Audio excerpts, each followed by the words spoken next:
Trapholt er jo et museum for moderne kunst, kunsthåndværk og design.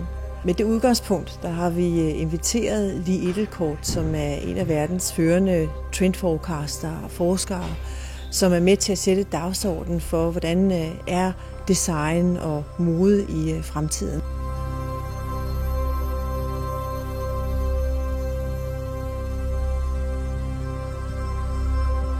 We are all born in a bond with our mothers, connected directly to the mother to be kept alive.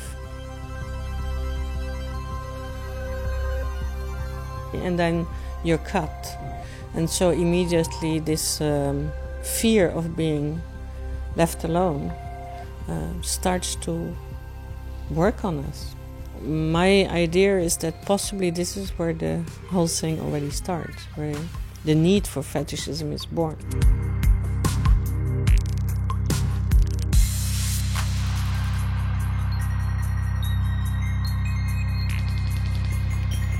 Edelkoort, hun har defineret en række tendenser, og hun funderer sin analyse på en analyse af vores samfund, hvor hun ser på et samfund, der er fluktuerende, der er i forandring, hvor der er en masse afstand gennem skærme, men også et inderligt ønske om nærhed.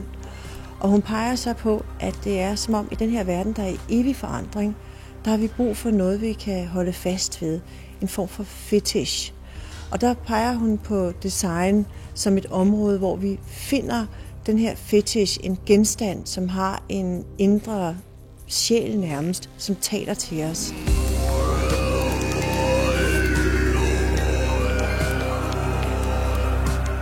We feel quite alone and lost, and so there is this active looking for some form of relation, which then becomes materialized. And we see this recently very much in the way people have all the little bracelets, all the little good luck bracelets. Even men, even businessmen, even with their watches. We see this because there's so many belts and straps and bretelles and every this sort of things, multiple links, and then we see it because of shoes, which has also all these belts and buckles and heels and are very, very crazy. So there is very much indication in society that this subject is becoming very important. Welcome to the opening of Fetishism, Obsession in Fashion and Design, curated by Edelkoort. Hvis man sådan skulle lave en top 20 over meningsdannere på verdensplan, så vil jeg sige, at Edelkoort, hun ligger helt klart på en top 5.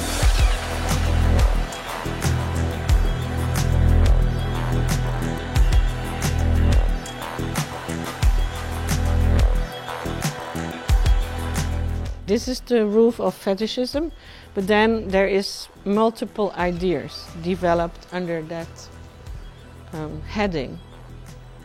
And I think best will be that we just walk together through the whole exhibit and that we highlight a few aspects.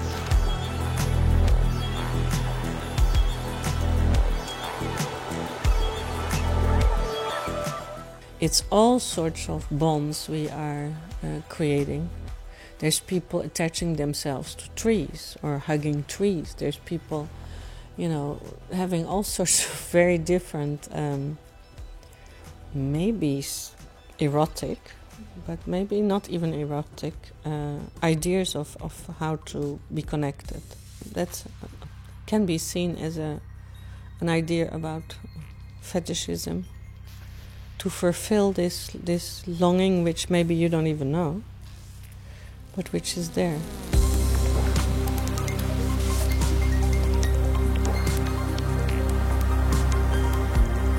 Så definerer hun 10 forskellige områder, hvor hun ser nogle fetish-tendenser. Hun definerer romantiske tendenser, infantile tendenser, shamanistiske, spirituelle tendenser. En lang række tendenser. Og hun argumenterer så for, at hvad vi hver især har som præference, det bunder sådan set i vores tidlige barndomserindringer. Noget vi har oplevet som barn eller i en tidlig ungdom, som vi trækker med os som en inderlighedsfølelse, som vi så tillægger de her sådan, genstande.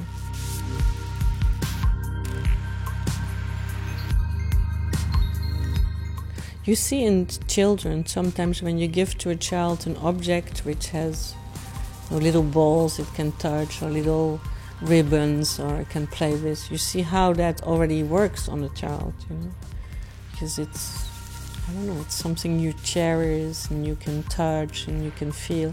And so this is a bit the same in the rest of our life as well.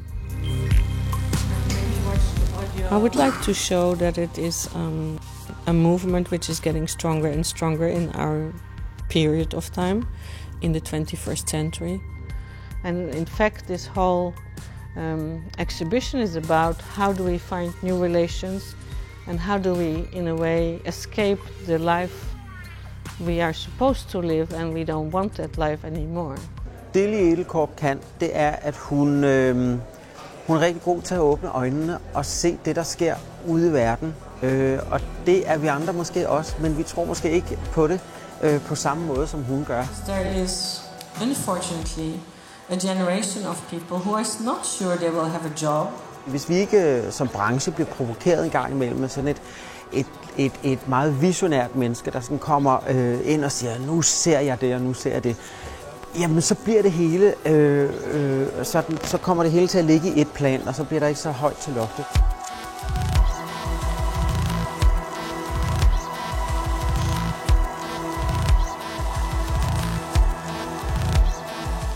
Der er 10 store tableauer, og de er meget forskellige. Og de fleste vil opleve, at nogle tableauer og genstande og emner taler direkte til dem, og andre måske virker frastødende.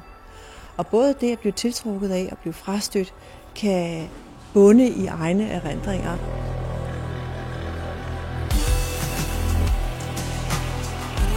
First of all, I hope you will enjoy very much. And that you will have often a smile, because there is many entertaining objects and flirtatious objects and objects which, you know, bring you back in time or bring you in another world. It's almost like a contemporary fairy tale park or something. De holdninger hun har, de er ikke så påduttende. Altså hun lader en selv gå lidt på opdagelse i det, hun siger, og hun appellerer egentlig til, hvad man også selv tænker, så hun afleverer egentlig mere bare sådan nogle generelle idéer og nogle betragtninger, og så skal man sådan selv brygge videre på det. Og hun giver også plads til, synes jeg, at man er uenig. Det kan jeg godt lide. The fact that we are searching for others on the net, and that in Korea people are eating together, you know, with Skype. People don't even know each other. So the more of these screens we have, the more remote we are, the more our fingers need to touch.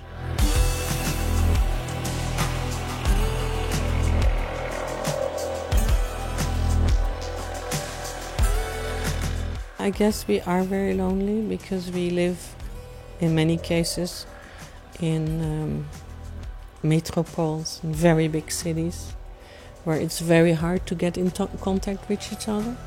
I guess this brings a very lonely planet.